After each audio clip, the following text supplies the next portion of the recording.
Bonjour à toutes et à tous, vous êtes sur 48 FM, il est 13h, ce flash vous est présenté par Yoline Olivier. Bonjour à toutes et à tous. Hier soir se tenait le conseil académique à l'Université de Liège. Le personnel y a appris la diminution des montants des pensions prévues dans l'accord de Pâques du gouvernement Arizona. Une baisse prévue de 20 à 40% net, de quoi faire bondir. La réaction professorale ne s'est d'ailleurs pas fait attendre. Ce matin, Marc Delray, professeur au département de langue moderne, a interrompu son cours en signe de protestation. Il a expliqué pourquoi à ses étudiants. Oui, il y a beaucoup de pistes qui ont été explorées, ou qui ont été en tout cas mentionnées. Mais celle de la grève, celle de faire des manifestations dans la rue, mais peut-être aussi de manière plus pragmatique encore, de se dire, mais ce qu'il faudrait en réalité, c'est essayer de trouver une manière de montrer ce qui se passerait, donc montrer au gouvernement, à nos autorités politiques, ce qui se passerait si l'institution publique, en fait quelle qu'elle soit, cessait de fonctionner. Qu'est-ce qui se passe quand le secteur public cesse de délivrer ses services? Et alors, peut-être qu'ils se rendraient compte de ce qu'ils sont en train de faire. Ça voudrait dire donc essayer de faire en sorte que tout le fonctionnement de l'université soit grippé d'une manière ou d'une autre. Attendez-vous une certaine mobilisation générale du service universitaire, comme ça a été le cas dans l'enseignement secondaire? Je peux dire que je l'espère, mais bon, je ne me fais pas d'illusions. Pour qu'une vraie solidarité puisse se mettre en place, il faudrait déjà que tout le monde se sente concerné de la même manière. Et je crains un peu que ce soit difficile, mais ça n'empêchera pas, j'espère, certains types de mobilisation de se mettre en place quand même. Et j'espère sincèrement qu'il sera le plus large possible. Et c'est bien la raison pour laquelle moi je voulais parler aux étudiants. Des propos recueillis par Sacha Baquès et Simon Loire. Les crèches sont en grève aujourd'hui partout en Wallonie et à Bruxelles. Les péricultrices et les syndicats dénoncent le manque de moyens, des salaires trop bas et un personnel trop peu nombreux. Il faut savoir qu'aujourd'hui, une péricultrice s'occupe seule de 7 enfants. Les grévistes demandent un meilleur encadrement et une vraie revalorisation du métier. À Liège, la majorité des crèches sont fermées aujourd'hui. Seule la crèche Magnolia et l'accueil d'urgence Brasserie restent ouvertes. Elles prennent en charge les enfants dont les parents n'ont pas d'autre solution. Une manifestation a lieu ce matin à Bruxelles devant le cabinet de la ministre de l'Enfance. Le festival Corps de texte commence aujourd'hui au Théâtre de Liège, l'occasion pour des écrivains et écrivaines de venir interpréter leur écrit sur scène. À l'affiche, on retrouve notamment Lisette Lombé, slameuse et autrice liégeoise, qui performera son roman Eunice. À l'International, le Québec est également mis à l'honneur. Le festival se tient jusqu'au 20 avril. Toutes les informations se trouvent sur le site du Théâtre de Liège. C'est la fin de ce Flash Info. Restez à l'écoute. Tout de suite, notre émission d'actualité dans laquelle nous reviendrons notamment sur les pensions de l'Université de Liège.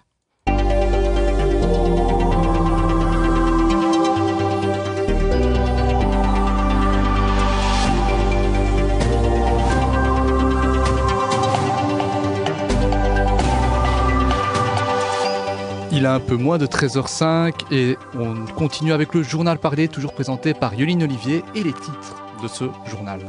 On revient sur la question des pensions. Qu'en pensent les professeurs et les assistants? Quel est l'avenir des médias de proximité? La ministre Jacqueline Galland était à la Maison de la Presse hier soir. De la cité ardente à l'international, Liège est la première province exportatrice de Wallonie.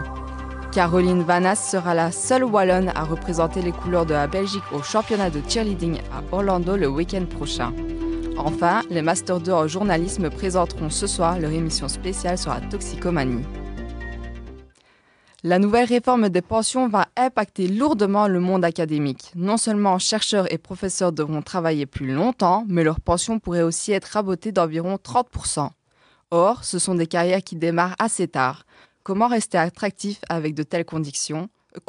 Les explications de Valentin Yuruc. La nouvelle réforme des pensions ne tiendra plus compte de la tardivité des carrières académiques. Si l'ancien régime des pensions permettait aux chercheurs d'obtenir l'entièreté de leur pension sur une carrière plus courte, ça ne sera désormais plus possible pour les futurs chercheurs. Une erreur selon Damien Ernst, professeur à l'Université de Liège. On ne saura plus du tout aller recruter des très bons à l'international en universitaire, puisque pourquoi est-ce que tu viens en Belgique? Les très bons ne vont plus aller en universitaire. On savait quand même toujours attirer des très bons, maintenant ils ne vont plus rester parce que c'est pas très bien payé, tu dois travailler beaucoup et tu as une pension de merde. C'est la pire des choses qui peut arriver quand tu prends du recul pour le monde universitaire. C'est une connerie sans nom, quoi. Voilà, c'est tout. Les doctorants commencent leur carrière aux alentours de 35 ans. Désormais, ils devront travailler plus pour avoir leur pension complète. Martin est un jeune chercheur à l'UNAMUR qui ne compte pas sur sa pension à la fin de sa carrière. Moi, je pars du principe, depuis que j'ai commencé à travailler, après c'est ma mentalité à moi, mais que j'aurai pas de pension, que je dois pas compter là-dessus et que je dois compter que sur moi-même. Donc, parce que je crois qu'en réalité, cette réforme des pensions, il y en aura d'autres et ça va faire qu'empirer dans les années à venir. Donc moi, je compte pas trop là-dessus. L'une des conséquences majeures de cette réforme est la perte des meilleurs chercheurs, préférant aller à l'étranger ou s'orienter vers le secteur privé. La Maison de la Presse et de la Communication accueillait hier soir la ministre des Médias Jacqueline Galland. Devant un panel de journalistes liégeois, elle a présenté sa politique de réforme des médias de proximité. Enes Drideli a suivi cette rencontre pour nous. Malgré les économies, la ministre veut rassurer les journalistes. Tout le monde doit faire des économies à tous les étages de la Fédération Wallonie-Bruxelles et donc les médias de proximité aussi. Il faut apprendre à travailler ensemble et donc les synergies, les concertations, les collaborations ne sont pas privatifs de liberté, de pluralisme, que du contraire justement. Selon une étude européenne du Pluralism Monitor, la Belgique n'est pas le meilleur élève en termes de pluralisme des médias, une tendance qui pourrait se renforcer avec la future réforme. En amont de la conférence, le secrétaire de la Fédération européenne des journalistes, Ricardo Guterres. La mesure qu'annonce la ministre, elle va contribuer à aggraver en fait cette situation qui est établie scientifiquement, qu'elle va totalement à l'encontre de ce qu'on devrait faire. On devrait au contraire soutenir la création ou le maintien de l'existence de médias de proximité notamment. Certains responsables de médias de proximité se veulent positifs et tempèrent les mesures de la ministre en tentant de les comprendre, en prenant certains cas problématiques, comme le cas de Canal Zoom qui couvre 4 communes. Julien Modave, directeur de 4 Liège Médias. Intellectuellement, quel que soit le bord politique que l'on porte, on ne peut pas admettre qu'on donne 500 000 € chaque année à un média qui couvre 4 communes. Alors pourquoi ne pas en ouvrir plus d'une cinquantaine ou d'une centaine sur l'ensemble de la communauté française ? Les économies prévues riment-elles avec suppression des médias de proximité ? La ministre s'est montrée prudente dans sa communication sans rentrer dans le fond de son projet de réforme durant la conférence. Plus de détails, le 27 mai, jour de la présentation de la réforme des médias de proximité. Avec les sorties fracassantes de Donald Trump, il est beaucoup question de commerce international dans l'actualité. Saviez-vous que la province de Liège est la première province wallonne en termes d'exportation ? Elle représente 30% à elle seule. Mais au fond, quelles sont ces entreprises et surtout, qu'est-ce qu'elles exportent, Emma Pouma ? À Liège, on exporte surtout des produits pharmaceutiques, des métaux communs et des machines et équipements électriques et électroniques. Les exportations européennes représentent environ 3/4 des exportations globales et les pays voisins, comme la France, restent des marchés privilégiés. Parmi les entreprises liégeoises à qui l'export réussit le mieux, on peut citer John Cockerill, Safran Aerobooster ou encore Traziz, une société active dans la médecine nucléaire. Marielle Germis, directrice régionale de l'AWEX, l'agence wallonne à l'exportation et aux investissements étrangers. Il est clair que vu le marché domestique et sa taille en particulier, qui est tout à fait insuffisante pour absorber toute la production, les entreprises exporter, c'est plus qu'un choix, c'est parfois vraiment une nécessité absolue pour pérenniser leurs activités. Vendre à l'étranger n'est pas sans défi. Parmi les obstacles les plus courants, on retrouve le profil même des entreprises.